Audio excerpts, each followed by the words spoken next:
تسيبني من مشهد صلاة بس من مشهد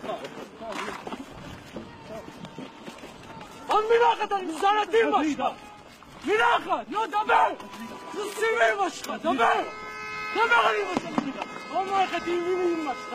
لم يستطع البقاء في بيته فعائلته اختنقت من كثافة الغاز المطلق من الجنود كما أصبح منزله ساترا للجنود.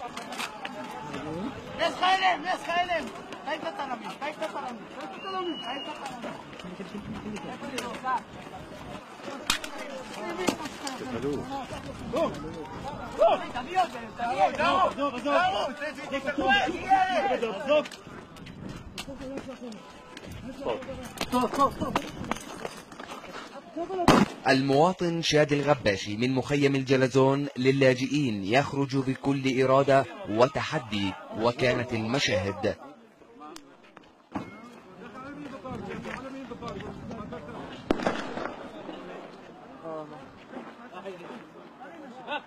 الجنود يدرك أنهم الغرباء، والمواطن الغباشي يعلم جيدا أنه صاحب الأرض والحق.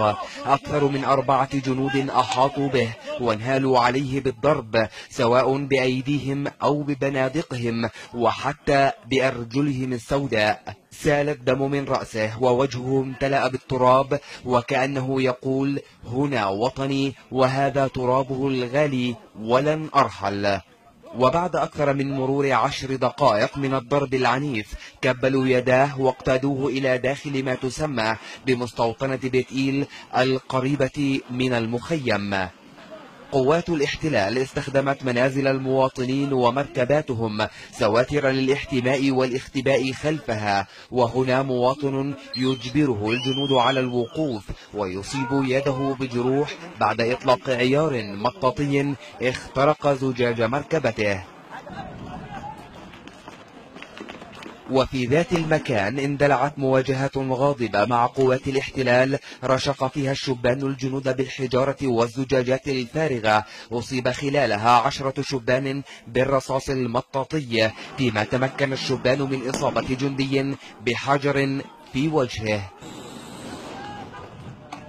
وفي محيط معتقل عوفر الاحتلالي المقام على أراضي بلدة بيتونيا غرب رام الله اندلعت مواجهات مماثلة مع جنود الاحتلال أمطر فيها الشبان الجنود ومركباتهم العسكرية بالحجارة والزجاجات الفارغة من مسافات لا تتجاوز أمتارا قليلة، فالأرض والمكان لهم والتاريخ شهد على ذلك، وإن أصر الاحتلال على الإنكار.